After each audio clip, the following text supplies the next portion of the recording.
Hey trumpet players, Jeff Lewis here. I've got a short video on the discussion of when to practice and how you organize your practice time. And this is something that's been helping me quite a bit, because you know how you want to practice X amount of hours, you want to get through X amount of material every day, and then after a week goes by, you go, oh man, I hardly practiced this week. What happened to the week? It's gone. And then a month goes by, and then a year goes by, and you start to get all bummed out, and it's like, and you get all depressed because you haven't been practicing. You're like, what's happening? So that happened to me, and I was like, well, let's get organized. This enough is enough. So we all know how to practice. Basically, we know what to practice, but it was a question of when to practice that I needed to uh, um, discover. So what I would do, and most of you already have this, is you have a practice sheet of what you want to get accomplished. And I don't know if you can see this, but a simple Excel sheet you can print up and start to write in all the aspects of trumpet playing you want to get through. You want to get through tonguing. Well, you just want to warm up first. Maybe you do buzzing. Maybe you do lip buzzing. Whatever works for you. This is just a general example. And then you get into some tonguing. Maybe you do some Clarks. You're going to do some lip slurs. Maybe you get into Charles Collin or Earl D. Irons for your lip slurs. I mean, there's a myriad of things that you can practice. And do your arbans. Maybe you're into jazz. You're going to learn some tunes. You're going to learn some licks. Maybe you're a classical player. You're going to do some etudes and some standard repertoire. Maybe orchestral excerpts. And you want to do a range study. Maybe you're going to do a warm down, etc., etc. So you write that all down. And then you've got this long list of to-dos every day. And then everybody's day is different. Maybe you're working a job, maybe you're going to school, maybe you have a family, and then you just go, well, I want to do all this, but I have no time. So I was like, I got to stop doing that. I got to figure this out. So the other sheet I use, and I just downloaded this from Apple, is it Numbers? Or one of those apps.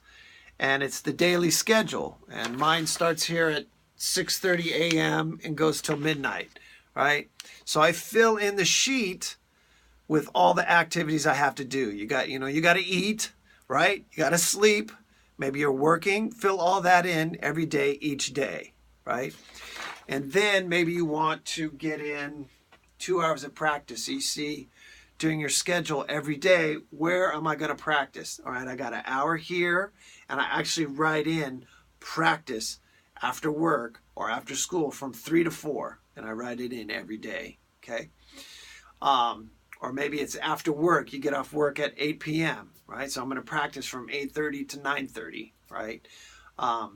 And just actually write it in. It's a different thing when you actually look at it and go, okay, I have to practice there because I wrote it in and it's etched in stone.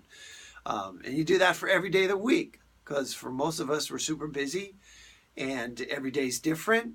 So if you just leave it up to chance, I'll practice tomorrow whenever. And then all of a sudden we get caught up in life and whenever never comes, right? And that's what was happening to me. And I was like getting so frustrated. It's like, all right, I got to take a better approach to this.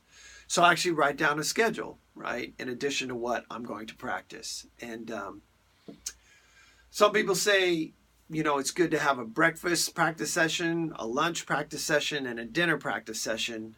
Break it up that way. In between, maybe you have band or you have rehearsals, or you have to go, like I said, go to work, or you have homework or some other things you have to do during the day. So that you get a break on your lips, which is great. Some of us don't have that kind of open schedule that we could sneak away and practice, get away from class or get away from school or get away from work. So you're going to have to do whatever you need to do. If that means getting up earlier, which is painful. I've been getting up earlier. I never thought in my life I'd get up earlier, but I get up earlier just to get an extra 15 minutes, 20 minutes to warm up. Then I drive to work, and I get a little bit of time there, and then I drive to teaching, and then maybe I'll go a little early and practice there, depending on my schedule. But the main thing is I write it down and I get it done.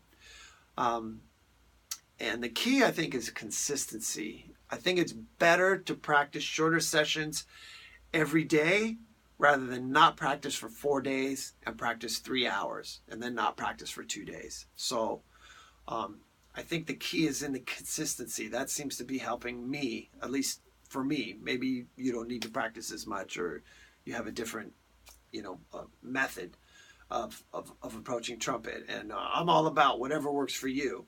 But this was not working for me. I'll get it done later or I'll practice whenever. I couldn't leave it up to chance. I actually had to get obsessive compulsive about it and write it down. So that's been helping me. So the 2 schedules, what to practice and then the when to practice every day. So I'll just print out a bunch of sheets, fill them in. A lot of my weeks, days are different, but the weeks can be the same. And that's been helping me a lot. So one more thing, some of you have been, I'm talking about my students, will say, I've got too much homework, right? It's like, I got all this homework, so I never got to practicing. So I say make practicing part of your homework. For example, you get home, you open your trumpet case, put your trumpet out, get all your music out, everything you want to practice, put it next to your desk where you do your homework. So you've got, this practice/homework station. Open your books, you crack the books, you do your homework for 10, 15, 20 minutes, 30 minutes. Then you practice for 5 or 10 minutes. Then you do some more homework. Then you practice for 10 minutes. Homework, practice for 10 minutes, and you're in practice. You've practiced for 30 minutes, and you have built-in breaks, which is really good for your chops because it's good to rest. And then it's never a matter of, okay, I'm done with my homework. I was too tired to practice because it was 11 o'clock at night, right?